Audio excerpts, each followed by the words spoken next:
চলো আজ তোমাদের সাথে শেয়ার করি বোনের বাড়ি গিয়ে আমার সময় ঠিক কী কী করে কেটেছে। এই যে দেখছো দুটো পাখি সকালে ঘুম থেকে উঠেই আমার চোখে পড়লো। তারপর দেখা হলো এই ছোট্ট কচ্ছপটির সাথে। আমি এই লাইফে প্রথমবার কচ্ছপ দেখলাম। তারপর আমার চোখে পড়লো এই সুন্দর অ্যাকুরিয়ামটা, ভিতরে অনেক মাছ ছিল।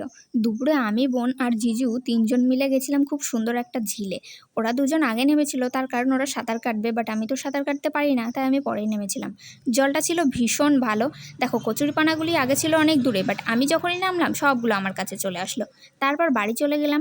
তোমরা অনেকেই ভাবতে পারো যে বোনকে বোন বলছে আর ওর হাজব্যান্ডকে কেন জিজু বলছে। তার কারণ বোন তো আমার থেকে ছোটো, কিন্তু ওর হাজব্যান্ড আমার চেয়ে বড়, তাই আমি ওনাকে জিজু বলেই ডাকি। তারপর আমি, বোন একটু ছাদে গুরু করছিলাম।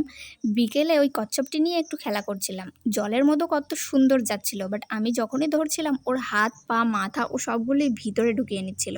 কচ্ছপটা হয়তো এরকমই হয় আমি শুনেছি, বাট আমি এই প্রথমবার দেখলাম। তোমরা কে কে কচ্ছপ